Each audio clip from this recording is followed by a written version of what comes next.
আসসালামু আলাইকুম। দুপুরের শীর্ষ সংবাদে স্বাগত জানাচ্ছি শাহনাজ পারভীন। শেখ হাসিনার আনুষ্ঠানিক বিচার শুরু।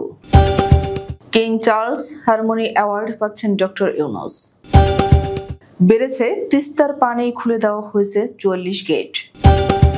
আন্তর্জাতিক অপরাধ ট্রাইব্যুনালের সামনে ককটেল বিস্ফোরণ। ভারতের পাহাড়ি ঢলে সুনামগঞ্জে বাড়ছে নদী ও হাওরের পানি। জামায়াতের নিবন্ধন ফিরিয়ে দেওয়ার নির্দেশ আপিল বিভাগের। মেঘনায় ৩৯ যাত্রী নিয়ে ট্রলার ডুবি ২ পুলিশ সদস্য সহ নিখোঁজ ১৯। বাংলাদেশি সহ ১০৫ জনকে ফেরত পাঠিয়েছে মালয়েশিয়া। সন্ধ্যার মধ্যে ১১ জেলায় ঝোড়ো হাওয়া সহ বজ্রবৃষ্টির আভাস। শান্তিনগরে বাসের ধাক্কায় অবসরপ্রাপ্ত প্রকৌশলীর মৃত্যু। কারাবন্দী ইমরান খানের নেতৃত্বে চূড়ান্ত আন্দোলনের হুঁশিয়ারি। এবং রাশিয়ায় সেতু ধসে চলন্ত ট্রেনের ওপর নিহত ৭, আহত ৩১। শুনছিলেন শিরোনাম, এবার বিস্তারিত। জুলাই গণহত্যা মামলায় ক্ষমতাচ্যুত প্রধানমন্ত্রী শেখ হাসিনাকে প্রধান অভিযুক্ত করে আন্তর্জাতিক অপরাধ ট্রাইব্যুনালে আনুষ্ঠানিক অভিযোগ দাখিল করেছে প্রসিকিউশন টিম। এর মধ্য দিয়ে জুলাই গণহত্যার বিচার শুরু হলো। চিফ প্রসিকিউটর তাজুল ইসলাম রোববার দুপুর ১২টার পর ট্রাইব্যুনালে অভিযোগ দাখিল করেন। শেখ হাসিনা ছাড়াও এই মামলার অপর ২ আসামি হলেন তৎকালীন স্বরাষ্ট্রমন্ত্রী আসাদুজ্জামান খান কামাল এবং সাবেক পুলিশের মহাপরিদর্শক চৌধুরী আব্দুল্লাহ আল মামুন। ব্রিটেনের রাজা চার্লসের আমন্ত্রণে অন্তর্বর্তী সরকারের প্রধান উপদেষ্টা অধ্যাপক ডক্টর মোহাম্মদ ইউনূস আগামী ঈদের পর যুক্তরাজ্য সফরে যাচ্ছেন। সফরকালে তাকে কিং চার্লস হারমোনি অ্যাওয়ার্ড দেওয়া হবে। পররাষ্ট্র মন্ত্রণালয় সূত্রে জানা গেছে, ডক্টর ইউনূস আগামী ৯ জুন লন্ডনের উদ্দেশ্যে ঢাকা ত্যাগ করবেন। তিনি ১০ জুন লন্ডন পৌঁছাবেন। সফরের মূল আকর্ষণ হিসেবে ১২ জুন আয়োজিত রাজকীয় এক অনুষ্ঠানে তাকে এই সম্মাননা দেওয়া হবে। এরপর ১৩ জুন তার দেশে ফেরার কথা রয়েছে। উজান থেকে নেমে আসা পাহাড়ি ঢল ও কয়েকদিনের টানা বৃষ্টিতে বাড়তে শুরু করেছে তিস্তা নদীর পানি। পানি নিয়ন্ত্রণে ব্যারেজের ৪৪টি জলকপাট খুলে দিয়েছে কর্তৃপক্ষ। শনিবার রাত ১০টায় তিস্তার পানির সমতল রেকর্ড করা হয়েছে ৫১.৮৬ মিটার, যা বিপদসীমার মাত্র ৩০ সেন্টিমিটার নিচ দিয়ে প্রবাহিত হচ্ছে। বন্যা পূর্বাভাস ও সতর্কীকরণ কেন্দ্র জানিয়েছে, রোববার ভোর ৬টা নাগাদ পানির স্তর আরও ১৫ সেন্টিমিটার বাড়তে পারে। এতে করে পানি বিপদসীমার মাত্র ১৫ সেন্টিমিটার নিচে অবস্থান করবে। তবে এরপর ধীরে ধীরে পানি হ্রাস পাওয়ার সম্ভাবনা রয়েছে। তিস্তার উজানে ভারতের গজলজোবা পয়েন্টে গত ২৪ ঘন্টায় পানি বেড়েছে ১২০ সেন্টিমিটার। ককটেল সদৃশ পটকা বিস্ফোরণের ঘটনা ঘটেছে আন্তর্জাতিক অপরাধ ট্রাইব্যুনালের ফটকের সামনে। রোববার ভোরে এই ঘটনা ঘটে। শাহবাগ থানার ভারপ্রাপ্ত কর্মকর্তা খালিদ মনসুর এ তথ্য নিশ্চিত করেছেন। তিনি বলেন, আজ ভোর ৫:৩০ থেকে বিকেল ৬টার মধ্যে ককটেল সাদৃশ্য পটকা বিস্ফোরণের ঘটনা ঘটেছে। শিশু একাডেমি সংলগ্ন আন্তর্জাতিক অপরাধ ট্রাইব্যুনালের ফটকের সামনের ফুটপাতে এই ঘটনা ঘটে। অবশ্য ককটেলের ভেতরে যেসব জিনিস থাকে এর মধ্যে তা নেই। এ ঘটনায় সাধারণ ডায়েরি বা মামলা হয়েছে কিনা তা জানতে চাইলে খালিদ মনসুর বলেন, আইনগত কার্যক্রম প্রক্রিয়াধীন। ঘটনা সম্পর্কে সংশ্লিষ্ট সবাই অবহিত আছেন।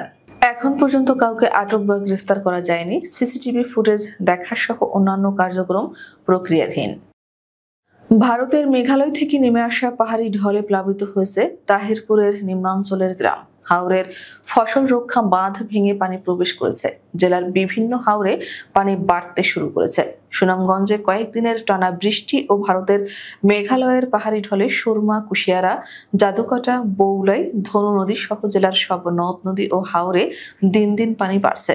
রোববার জানা গেছে, মেঘালয়ে অতি ভারী বৃষ্টিপাতে জেলার দোয়ারাবাজার উপজেলার খাসিয়ামারা চিলাই নদী, ছাতক উপজেলার চেলা ও পিয়াইন নদী, মধ্যনগর উপজেলার সোমেশ্বরী, তাহিরপুর উপজেলার জাদুকাটা, মহারাম, পাটলাই ও বৌলাই নদী, জামালগঞ্জের সুরমার ও রক্তি নদী, বিশ্বম্ভরপুর উপজেলার মরা জাদুকাটা নদীতে বেগে পাহাড়ি ঢল নামায় জেলার নিম্নাঞ্চলে বাড়ছে পানি।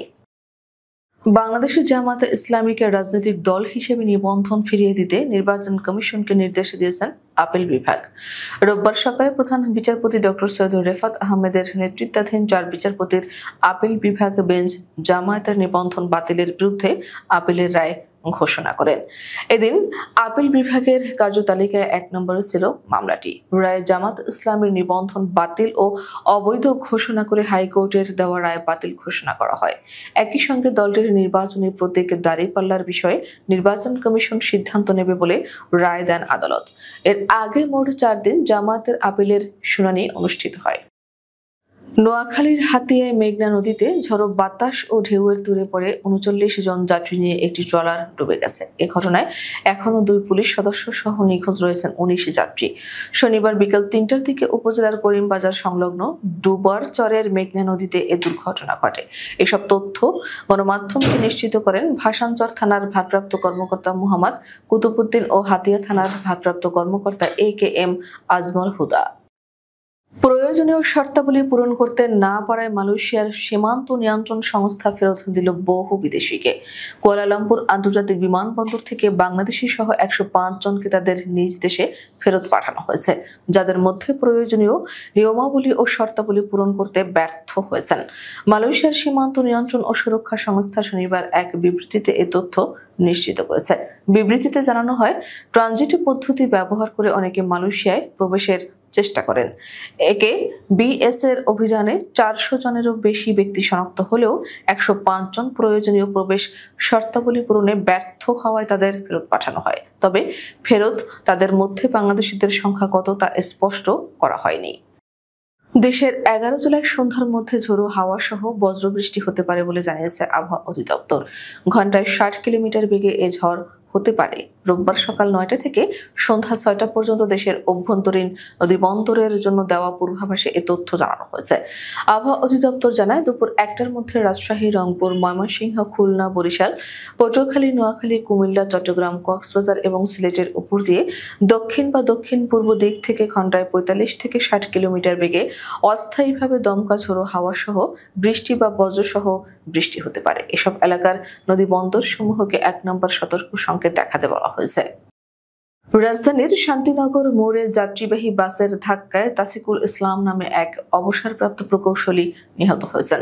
রোববার ভোর 5:30টার দিকে এই দুর্ঘটনাটি ঘটে। মুমূর্ষু অবস্থায় তাকে উদ্ধার করে ঢাকা মেডিকেল কলেজ হাসপাতালে নেওয়া হলে চিকিৎসক ভোর 5:15টার দিকে তাকে মৃত ঘোষণা করেন।